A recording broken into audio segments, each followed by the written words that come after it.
Add media file, a video that's moved in the same intended direction as the text. It will appear more harmonious.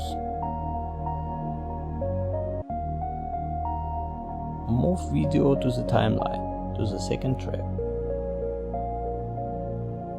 Add text to track 1. Select video and composite mode, just darken. Enter text. Adjust its size. Go to the settings, enable dynamic zoom. Now we get this effect. To change the direction of movement, press swap.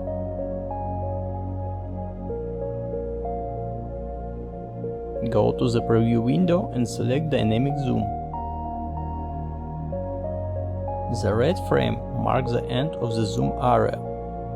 Reduce it to leave only the video. The green frame is the start of the zoom.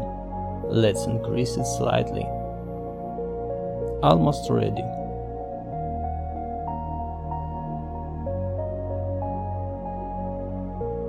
However, the video disappears when the text ends.